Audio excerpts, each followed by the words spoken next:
Hello, എല്ലാവർക്കും എൻ്റെ ചാനലിലോട്ട് സ്വാഗതം. ഇന്ന് നമുക്കൊരു പനീർ ബട്ടർ മസാല ഉണ്ടാക്കിയാലോ.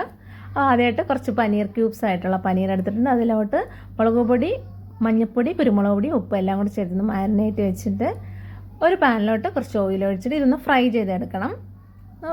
നല്ലപോലെ ഒന്ന് ഫ്രൈ ആക്കി എടുക്കണം. പിന്നെ കുറച്ച് കാഷ്യൂനട്ട് എടുത്തിട്ടുണ്ട്. അത് കുറച്ച് വെള്ളത്തിൽ കുതിരാനായിട്ട് എടുത്ത് മാറ്റി വയ്ക്കുക. അത് കഴിഞ്ഞ് ഒരു തക്കാളി, പിന്നെ കുറച്ച് ഒരു 2-3 അല്ലി വെളുത്തുള്ളി, മല്ലിയില, പിന്നെ കുതിരാനായിട്ട് വെച്ചില്ലേ കാഷ്യൂനട്ട്, അതും കൂടി ഇട്ടൊന്ന് മിക്സിയിലിട്ടൊന്ന് അരച്ച് മാറ്റി വയ്ക്കാം. പിന്നെ ഒരു പാനിലോട്ട് കുറച്ച് ബട്ടർ ഇട്ട് കൊടുക്കാം.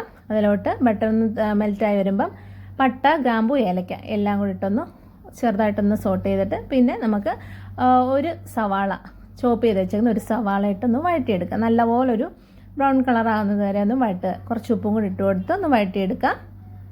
ഇപ്പം എന്താ സവാളയൊക്കെ നല്ലപോലെ ആയിട്ടുണ്ട്. അപ്പോഴത്തേക്കിന് നമ്മൾ പൊടി ഇട്ട് കൊടുക്കാം. മുളക് പൊടി, മഞ്ഞൾപ്പൊടി, കുരുമുളക് പൊടി, പിന്നെ കുറച്ച് ഗരം മസാലയും കൂടി ഇട്ട് കൊടുത്തിട്ടുണ്ട്. ഇതെല്ലാം കൂടെ പച്ചമണമൊക്കെ ഒന്ന് മാറി വരുന്നവരെ ഒന്ന് വഴറ്റിയെടുക്കാം. അതിനുശേഷം കുറച്ച് വെള്ളം ഒഴിച്ചു കൊടുക്കുന്നുണ്ട്. അതിന് ആവശ്യമുണ്ട് നമുക്ക് പിന്നെയും കുറച്ച് വെള്ളം ആഡ് ചെയ്യുന്നുണ്ട്. വെള്ളമൊക്കെ ഒന്ന് തിളച്ച് വന്നപ്പോഴത്തേക്കിന് നമ്മൾ അരച്ച് വെച്ചേക്കുന്നില്ലേ കാഷ്യൂനട്ടും തക്കാളിയുടെ പേസ്റ്റ് അതിലോട്ടിട്ട് ഒന്ന് മിക്സ് ചെയ്ത് കൊടുക്കുക. അപ്പോൾ കുറച്ചുകൂടെ വെള്ളം ആവശ്യമുണ്ട്. കുറച്ചുകൂടെ വെള്ളം ഒഴിച്ചു കൊടുത്തിട്ടുണ്ട്. പിന്നെ നമ്മൾ ഫ്രൈ ചെയ്ത് വെച്ചേക്കുന്ന പനീറില്ലേ അത് അതിലോട്ട് ഇട്ട് കൊടുക്കുക. ഇനി നല്ലപോലെ എല്ലാം കൂടെ ഒന്ന് മിക്സാക്കി എടുക്കുക. ഇപ്പോൾ നല്ലപോലെ തിളച്ചിട്ടുണ്ട്. ആവശ്യത്തിനുള്ള ഉപ്പും കൂടെ ഇട്ട് കൊടുക്കാം. പിന്നെ കുറച്ച് മല്ലിയിലയും ഇട്ട് കൊടുത്തിട്ട് നമ്മൾ പനീർ ബട്ടർ മസാല റെഡി ആയിട്ടുണ്ട്. വളരെ ടേസ്റ്റാണ്. ചപ്പാത്തിയോടെ കഴിക്കാൻ നല്ലൊരു കോമ്പിനേഷനാണ്. വീഡിയോ ഇഷ്ടപ്പെട്ട എല്ലാവരും സപ്പോർട്ട് ചെയ്യും. ഇന്നത്തെ വീഡിയോ ബൈ.